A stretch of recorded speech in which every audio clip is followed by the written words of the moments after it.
In this video, I'll be looking at how to answer an exam question on fate in Romeo and Juliet.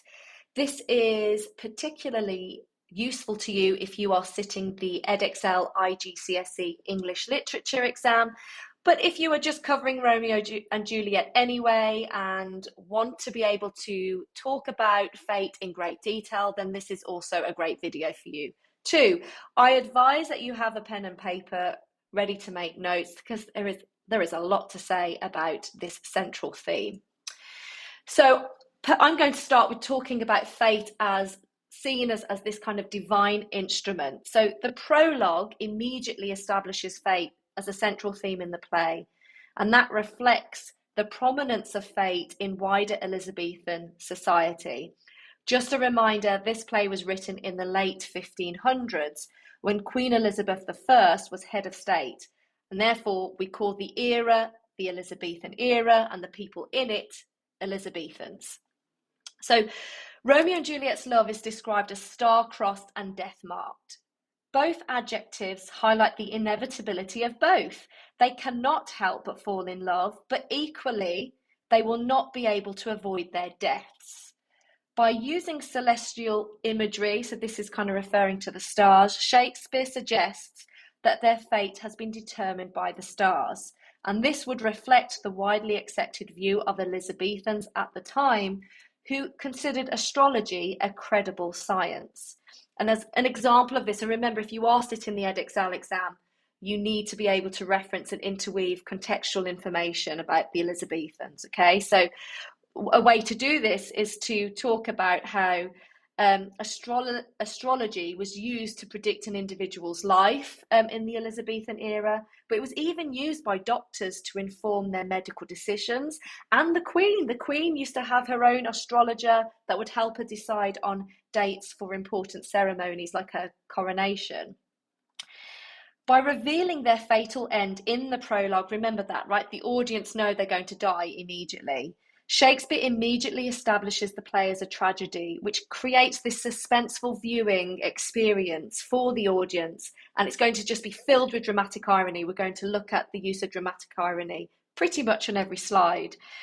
It is incredibly frustrating for an audience member to watch poor Romeo and Juliet trying to navigate their lives, trying to overcome all these adversities that are thrown at them, knowing that actually they just cannot escape this and they will come to a tragic end. However, it could be argued that Romeo and Juliet's tragic deaths are not for nothing. The chorus explains that with their death buried their parents' strife. In other words, Romeo and Juliet are presented as tools used by fate to fulfill a larger divine purpose. So the audience are encouraged to see their deaths as a type of sacrifice to atone for the feud between the Montagues and the Capulets. Being a Christian society, Elizabethans would be familiar with the concept of God executing his plans through chosen people. And so the original audience might have seen this tragic end as God restoring peace and order in a city where all the adults have failed to do so. This is further exemplified by Prince Aeschylus's accusation in the closing scene in Act 5, Scene 3. The imperative "see" urges Romeo and Juliet's parents to finally grasp the tragic consequences of their actions. So here is, "See what a scourge is laid upon your hate, that heaven finds means to kill your joys with love." So C urges them to, can you finally grasp the consequences of your hatred for one another? Look what's happened. The noun scourge creates this image of a whip, okay, and the image on the screen helps there, representing God's punishment for their sins. Killing joy with love is a paradoxical oxymoron, right? Because we don't expect love to kill anything, especially joy. And really what he's trying to do here is emphasize the destructive power of their hate, to the point that God finds it necessary to use their own children, right? Their love in their life is their children. And he's using their children's love for one another to lead to their death, to teach the Capulets and the Montagues a message, or a lesson, I should say.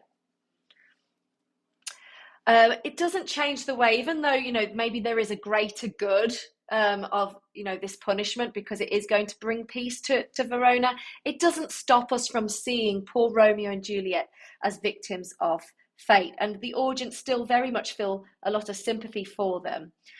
This is indicated by the use of symbolism in Juliet being referred to as a lamb by the nurse in Act 1, Scene 3. Being a largely Christian audience, they would understand a lamb to be a Christian symbol of sacrifice, foreshadowing her tragic end. Lambs are also symbols of innocence and purity, and that intensifies the sense of tragedy as well, that Juliet has to pay a deathly price for her parents' sins. Early on in Act 1, Scene 3, Romeo senses he's on a set path. As he says, he feels some consequence yet hanging in the stars. Just as a reminder, he's about to gate crash the Capulet party with Benvolio and Mercutio. And the audience already anticipate that this is where he's going to meet Juliet, and this is kind of the initial step in paving a way to their deaths. The dramatic irony creates a sense of helplessness in the audience, for all they can do is watch Romeo make the fateful error of attending the party. Okay, your inner voice in the audience might be going, "Don't do it! Don't go to the party! Don't meet Juliet."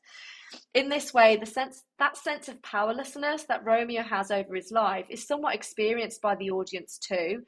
His premonition also, it should be mentioned, is eerily accurate, right? Because he fears attending the party will result in his untimely death. The reliability of this premonition brings validity to the concept of fate, right? Because it's very accurate and it will come true. Specifically, Romeo mentions just before this that he had a dream. So the audience might assume that this premonition came to him through that dream. And Elizabethans believed dreams came from divine origins that could foretell the future. So they would think, he needs to take this dream seriously, because in real life, Elizabethans did. They thought, if they had a dream, they should really reflect on what that might foretell or indicate about them. Continuing on from this idea of Romeo and Juliet being victims then helps kind of create this image of fate being really cruel. Fortune is repeatedly anthropomorphized in the play, but I'm going to focus especially on Act 3, which is a turning point in the play because the play shifts from a romantic comedy to a tragedy. And that tonal shift in the play brings a realization to both Romeo and Juliet. Firstly, Romeo in Act 3, Scene 1 exclaims, "I am a fortune's fool!" Right, so remember, he's just had a fight with Tybalt. He killed Tybalt. He's going to be banished. He capitalizes fortune, emphasizing its agency over him. And the metaphor fool likens him to a jester, and that depicts an image of Romeo being used by fate as a form of entertainment. The alliteration of F as well can be a kind of soft, airy sound, but actually in this instance, it creates this aggressive sound. Fortune's fool, okay? You can see how it kind of pushes out, and that reflects Romeo's anger at fate. Juliet's direct address to fate, so, "Fortune, fortune, all men call thee fickle, fickle, be fickle, fortune, for then I hope thou wilt not keep him long, but send him back." Okay, it's a really difficult thing to watch, I think, as an audience member. Her interjection, "oh," her repetition of "fortune, fortune, fortune," as well as the exclamation, all highlight her anguish in this moment. She's really hurting. She's desperate for Romeo to be returned to her. The repeated adjective fickle indicates an understanding of fate as well as being unreliable and unpredictable.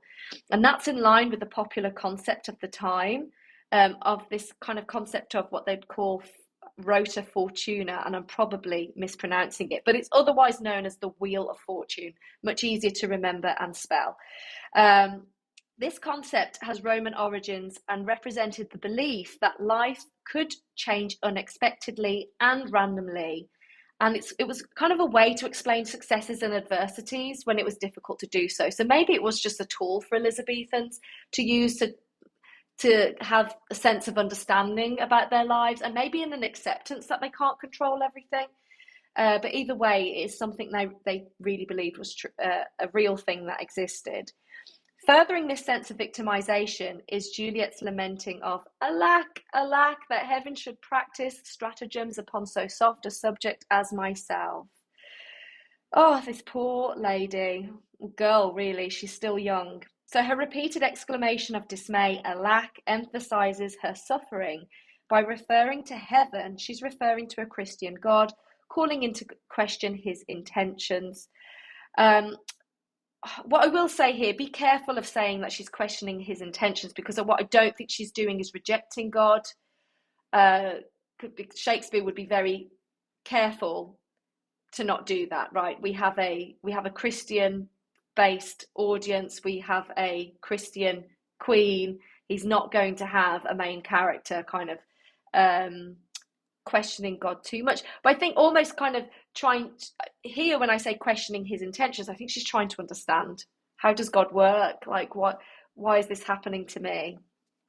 The noun stratagems has negative connotations of scheming and trickery, and her self-description as soft depicts Juliet as delicate and gentle, and that really helps sharpen the contrast between her and the harshness of fate, or even the harshness of God. Remember, I think that potentially a view of a Christian God may have changed now, but God was seen as kind of punitive, like someone who did lash out punishments to and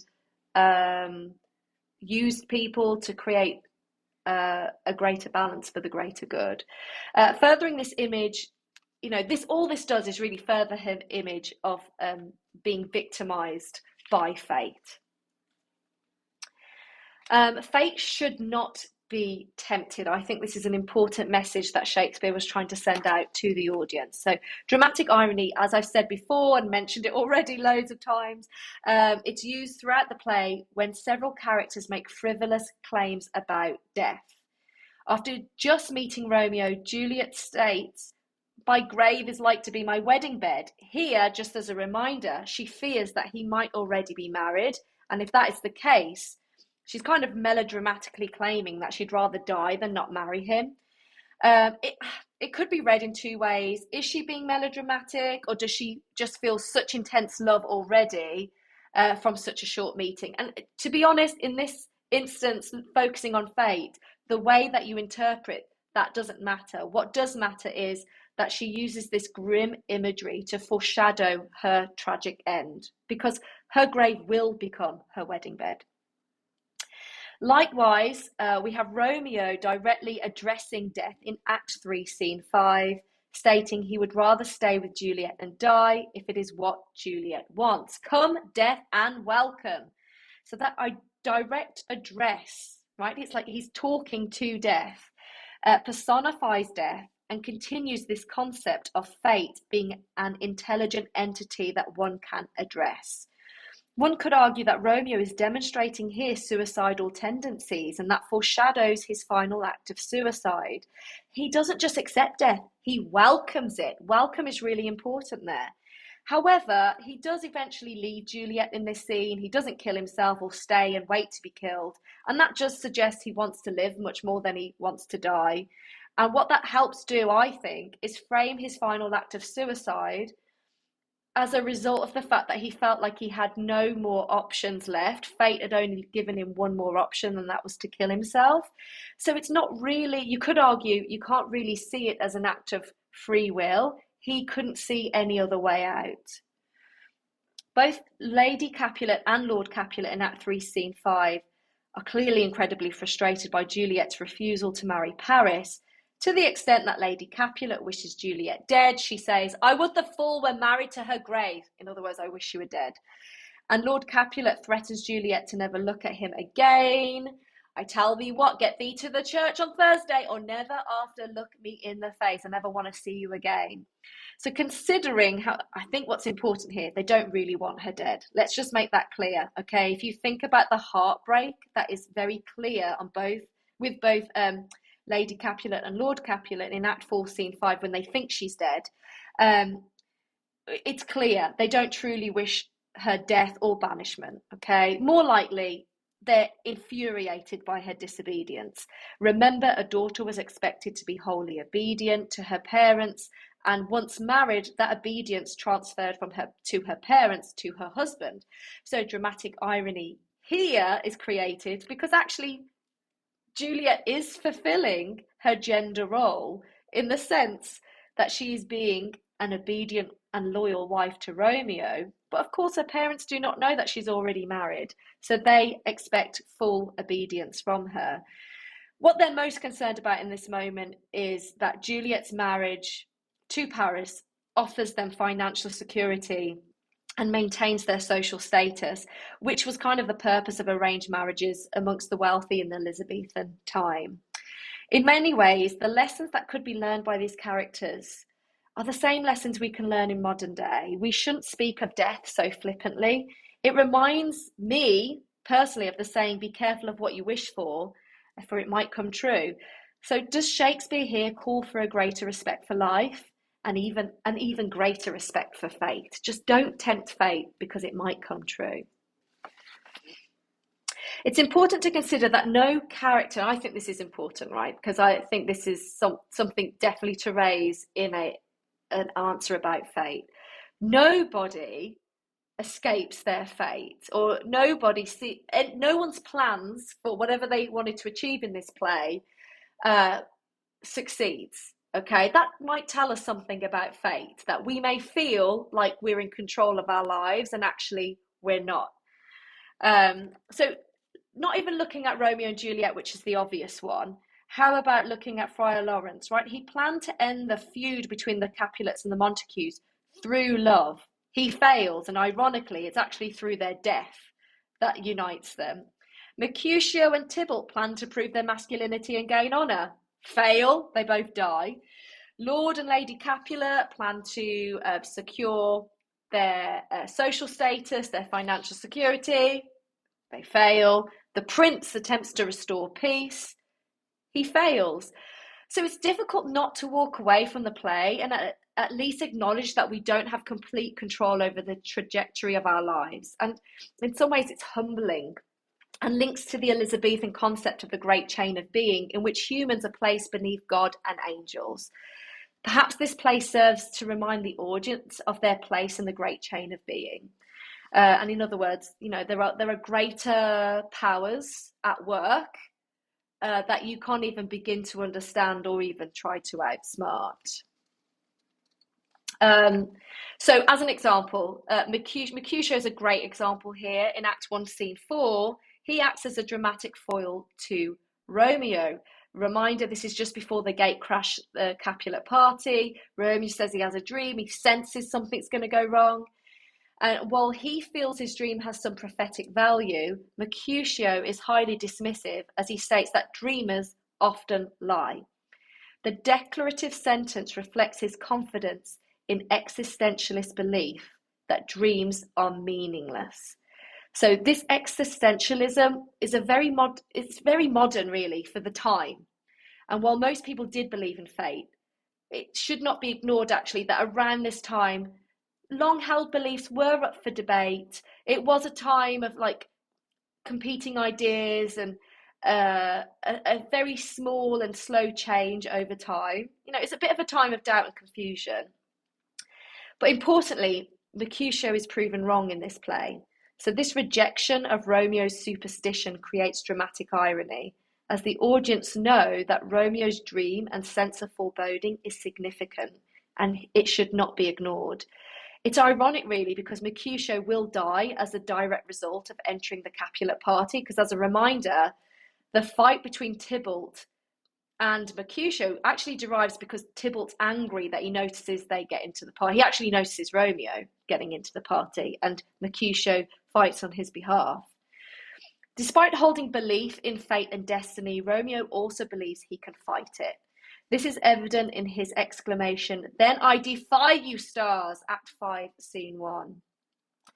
The direct address to the stars, representing an astrological understanding of fate, which we already covered, places blame on fate for Juliet's death. Remember, he thinks she's dead because he's kind of received from a messenger that she's died.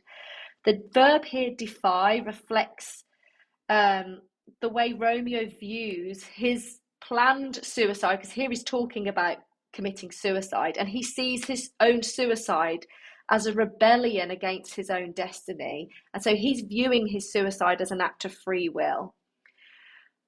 Ironically, Romeo's suicide is not a challenge to his destiny. It's actually an adherence to it. He's going to fulfill his destiny by committing suicide. And unbeknownst to him, it's his suicide that will cause the suicide of Juliet. So he's also going to help Juliet fulfill her destiny, right? Because she's going to wake up, see that he's killed himself and kill herself. So he's actually fulfills the plan the stars have for him. So again, it's this concept of don't try and think, and trick fate. It's 10 steps ahead of you. This further supports the Elizabethan notion that one's destiny is predetermined and cannot be altered. Friar Lawrence himself acknowledges that God's plan for us cannot be overruled when he explains to Juliet in Act 5, Scene 3, that a greater power than we can contradict thwarted our intents. Being a religious figure, it can be understood, that the greater power he is alluding to here is God. He respects God's power as he acknowledges through the declarative sentence that they cannot contradict it. The active voice given in God, right, by saying thwarting their intent, emphasizes that he holds all the power.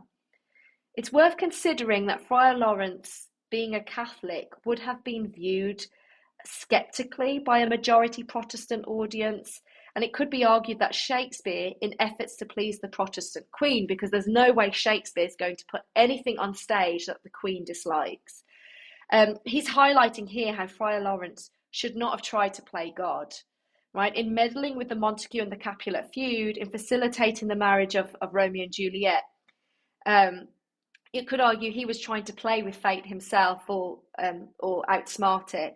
And actually what he does is he helps seal their fate by marrying them.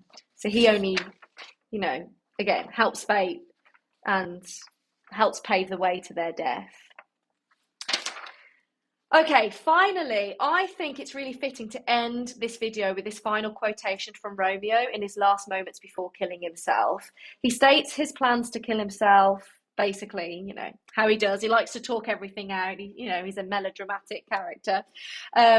And he reflects on how he will shake the yoke of inauspicious stars.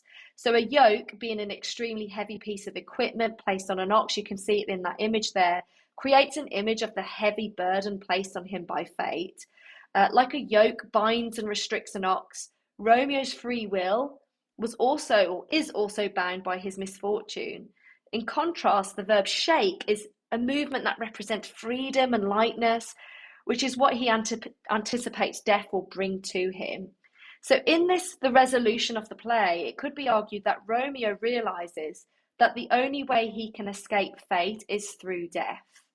Only in death may he be free of its grasp. I've already said this, but I'll say it again. This is tragically ironic, as he doesn't realize that Juliet is alive in this moment. And the audience, I don't know how you feel about this. I still remember the first time I ever watched Romeo. I watched it first. My older sister, was studying it for GCSEs a long time ago. I remember watching it, but I was very young at the time. And despite knowing that they were going to die at the end, I still clung on to a bit of hope that he might not kill himself. I wonder if you had the same experience, because actually there really was another choice he could have made. So this leaves the audience with a question, I think. Is fate the ultimate power that cannot be defeated, and can it only be escaped through death? Or was there really another way out of this for Romeo and Juliet? It's difficult to see Shakespeare supporting the notion of suicide, as it was considered the ultimate sin amongst the Christian faith. So did he mean to end the play with a sense that the inevitable and inescapable happened? Or is Shakespeare adding to the debate of free will and fate that is already taking part in society at the time? So does he want you to leave the play just going, yep, you know what, you can't beat fate, hands in the air, I give up? Or was he actually trying to introduce a problem for you to go away and debate and ponder over and reflect of how much free will do we really have? Like, I do occasionally like to imagine that he didn't kill himself, that Juliet woke up and they ran away together and lived happily ever after. Call me an idealist, but that is a possibility. Um, but that didn't happen. And is that because he made the wrong decision in that moment using his free will? Or is it because he was always going to make that decision because fate made him make that decision? There isn't a right answer. And if you are aiming for those top marks, you don't have to have a solid answer by the end about fate. I think it's much more impressive from an examiner's point of view to see that you have explored the complexities around fate and linked it to those wider debates that are happening in society during this time about how much fate plays a part in our lives and how much free will do we really have. I would love to hear everyone's ideas. There are so many different quotations I could have used for this presentation. So feel free to share what you think as well in the comments section. And you're always welcome to reach out to me personally with my email, mrsrumsey@mrsrumsey.com.